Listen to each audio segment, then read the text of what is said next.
Bismillah walhamdulillah wassalatu wassalamu ala rasulillah sallallahu alayhi wa sallam amma ba'd. Assalamu alaikum wa rahmatullahi wa barakatuh, dear brothers and sisters in Islam. If you recall, last week we discussed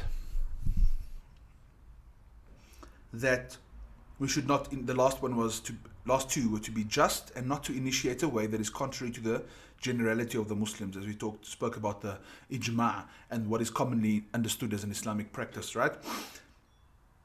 Trying to cover 5 today. Let us discuss points 62 onwards. Point 62 is to obey the Muslim ruler.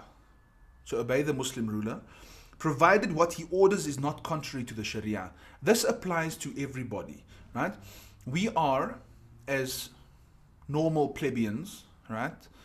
Well, I am as a plebeian at least, expected to adhere to the directives issued to us by the Muslim leadership, right? Now, admittedly, we are a Muslim minority living in a non-Muslim majority country, much like many of the Muslims the world over, right? So we, as the Muslims of South Africa, are not necessarily obliged to follow one single specific organization, right? But we all have the ulama that we feel comfortable with, right? So we need to not just follow them when it suits us, right? So if we decided I've got a fishing trip on Saturday and one organization said Eid is on Friday, so I'm going to have Eid on Friday so as not to inconvenience my fishing trip. Whereas I don't normally follow the group that says Friday, I normally follow the group that says Saturday. So we need to check our nafs also. This is why it's called the branches of faith. Am I playing Allahu Akbar in England? There's always this big fight of when does Seri end and when does the fasting start, okay? So some masjids are like an hour early.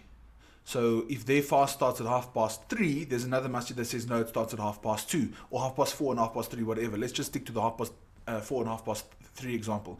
So the one brother, subhanallah, because it suits him to read his Fajr Salah at 3:30. So he follows the one masjid, he reads his Fajr Salah at 3:30, okay? But it suits him also to eat until 4:30, so that his day is shorter. So he starts fasting with the other masjid. Now please, think, this is called mudahana, when you make a mockery of Islam. Think about this. One of the two was valid. Either your Fajr was valid and you chowed after Fajr, or your fasting was valid and you read Tahajjud and not Fajr. You must choose one of the two. You can't have read Fajr before Seri, after your fast started with this masjid, but kept chowing and started your fast with that masjid, because it doesn't work like that in the Shariah.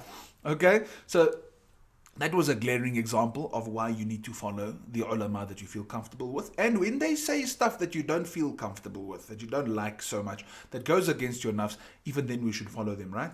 So we need to follow the directives of the Muslim leadership, provided obviously it is in line with the Shariah.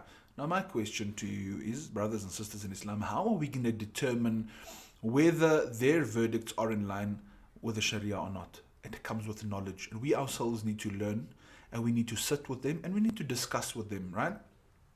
What I can tell you is that it is extremely, extremely inappropriate that if I have chosen one view, that I start insulting the opposite party. You will find the maaf to say this, and it may not come out as a lot of people may like, but the fact that you are insulting other ulama already tells me that your view was wrong. Maaf. You can start putting down people, insulting them, calling them names, throwing them into Jahannam, then already I'm not interested in following you. You'd never see me following an organization like that. All right? Or an ulama body, or an alim per se, like that. So, for the simple reason that already is far beyond the limits that have been set in the Sharia. And again, I give you a simple example of the moon sighting issue. When it came to evidence, the one organization offered proper evidence from the Sharia, and the other organization offered all emotional semantics and questioning everybody's iman and throwing everybody into Jahannam for not accepting their view. So already we can understand whose view is based on Sharia and whose view is based on emotion. So we follow the view that's based on the Sharia. This is specific to the moon sighting issue, for the record. It doesn't apply necessarily to everything. Okay, but anyway, let us follow the organization that we feel comfortable with, but follow them even when they speak against our nafs, brothers and sisters in Islam. For instance, we decided we're going to follow the MJC, and they said the Sadaqatul Fitr is $50. Now don't come with a, yeah, but Jamiatul Ulama said Sadaqatul Fitr is only 25 Rand. And don't do that. Follow MJC, because you've chosen MJC as the organization that you go to for all your questions, all your masail, especially if you're Shafi'i. Now when they say $50, double the Sadaqatul Fitr of the Hanafis, then you must follow that also. Allah give us tawfiq and understanding. By the way, it's safer anyway. I'm just saying. That was point number 62. Point number 63 is to make peace between two warring individuals. Now remember, our job is what? To go and make the effort to bring about peace. We're not responsible for the outcome. We're not responsible for the outcome. We are responsible for the effort. Much like in tasawwuf. Everybody thinks I'm going to become a Sufi. I'm going to make a lot of zikr, read my Quran, read my du'as, make my tahajjud and my salah, and all the zikr and the subhanallahs and tasbihat, and I'm going to become a Junaid Baghdadi of my time in a few months. And when you start this path, then you start realizing that, hang on, it's not always easy to read my Quran every day. It's not always easy to make my dhikr. Sometimes I don't feel like it. Sometimes I just don't want to. Now what do? We're responsible for what? The effort. We're not responsible for the outcome. We are responsible for the initiative. We're not responsible for the result. So I am responsible to make the dhikr. I'm responsible to read the salah. I'm responsible to read the Quran. I'm responsible to make the effort necessary. But am I going to enjoy my tilawah? Am I going to feel all mushy when I make dua? I'm not responsible for that. Same thing, that the outcome and the objective of ihsan, of tasawwuf and tariqah and spiritual reformation is what? Ihsan. To get to a point where you worship Allah subhanahu wa ta'ala as though you can see Him. And at least if you're obviously not going to see Allah, you must have the overwhelming understanding and kind of, how do you say this? The awareness that Allah subhanahu wa ta'ala is watching you.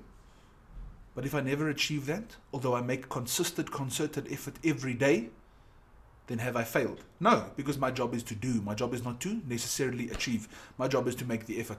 So, like that, with regards to point number 63, to make peace between two warring tribes. Or two fighting people. This is even one of those incidences where the Shariah says you can go and lie. So Allahu Akbar, Allahu Akbar. How important it is. Love and unity is so important that the Shariah has even allowed you. The two friends had an argument. Okay? And what happens? You go there and, hey bro, I went to Muhammad's house last night. Brother is missing you. Eh? He's really missing you. Can I do a coffee thing and just come with us for coffee? And he'd be like, okay, fine. Just do it. Let's sort this thing out. And then you go to Muhammad and you're like, you know what? I was at Khalid's place last night and I was just talking and reminiscing about the good old times when we used to sit and drink coffee together. And he's like, yeah, but Muhammad most doesn't want to come for coffee with us anymore. So just come for coffee with us. Now you brokering the whole deal here, arranging the coffee. They probably pay for your coffee too. Free coffee, right? And at the same time, you've gotten them to sit and talk around the table again and be friends again. Now, you haven't necessarily spoken the truth. And you should avoid outright lying. Try and phrase yourself in such a way that you discuss the coffee thing and how you were reminiscing and how it'd be so nice. I mean, I'm sure Khalid is also missing you, and I'm sure Muhammad is also wanting to sit. Come on, and then you can kind of unite them like that. But even if you tell a lie, that Khalid was telling me that how much he misses you and he reminisces about, but he never said anything of the sort. He was swearing him blind. Even then, to unite the two brothers, let us try. Let us endeavor. And again, we're responsible for the effort to unite the two parties. We're not responsible necessarily for the outcome. If we have tried and they still don't want to get together and they still don't want to speak to one another, I've done my duty. Allahu Akbar. Okay, that was point number 63. Point number 64 is to assist in noble tasks. I may not have the money to donate to an organization that's going to distribute aid, but I have contacts who do have money and who are willing to contribute. Forward the details so that the organizations can contact them, okay? Or forward the organization's details to them so that they can contribute. I may not necessarily have the money to assist you with your financial difficulty, right? But I have a skill that you may need that I don't charge you for. Like that, I have assisted in good things. for another thing, I have a skill. For instance, the Darul Ulooms, or the masjid, or the whatever Islamic institution, organization, or even a person, the imam, for instance. I'm not scumping now, I'm just saying, car breaks down, you're a mechanic. You don't have to charge him labor. You can charge him for the parts and stuff that he needs, right? But you can do that for free. I'm not, and also it doesn't have to be every time now. Please understand, limits and reason. The Darul Uloom needs building. You've got bricks lying around that you haven't used for 10 years. Now it's not the opportunity for you to go and make money. It's the opportunity for you to donate it for the sake of Allah.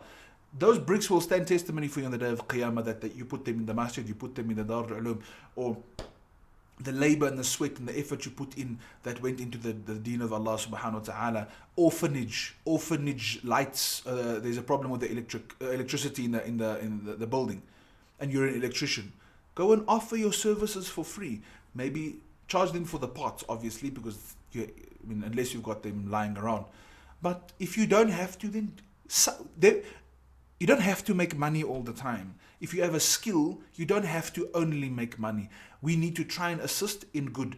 And if it is something that doesn't need, think about this. Ishfa'u tujaru. Somebody comes, Allahu Akbar, to propose to a girl. Right? Now, you know he's a good guy. And he's with his sultan, whatever. Now, for you to go to the family and say, you know what, I heard Zach, or whatever. I'm not saying that me, because I'm not good. Please, I'm giving examples, guys. I'm giving examples. So, I heard Zach came to propose. You know what? He's actually a cool guy. He's got long hair and everything, drives a Lexus. Whatever the case. Now, you go and put in a good word for that person. Or the brother applies for a job. And you know he needs the job. You know he can do the job also. So, you go and put in a good word. You will get reward for putting in that good word, because you're assisting. In works of, in good deeds, I'll give you another example. Jamaat comes to your masjid. You don't have the time to spend with them. So you give them your car and tell them wherever they need to go while they're at the masjid, they can drive with your car. So now they go with full tank of petrol in your car, wherever they're going to meet everybody and speak about the deen and what have you. They do. And after their 3 days is finished, you come and you collect your car. You've assisted the deen of Allah subhanahu wa ta'ala. You've assisted in good things. May Allah subhanahu wa ta'ala give us tawfiq. And again, like I said, we're not responsible for the outcome. We're responsible for the effort. Ishfa'u tujaru. If you put in a good word for your brother, you will get reward. Even though they still say, no, bro, we don't want Zach for our son-in-law. Right? Even though they say, no, his legs is not good enough, want a Wrangler. You will get the reward for putting in the good word and helping to do a good deed. May Allah give us tawfiq and understanding. And number 65 is to command good and forbid evil. Amr bil ma'ruf and Nahyi Anil Munkar. Now remember one thing. Allow me please, brothers and sisters in Islam. Alhamdulillah.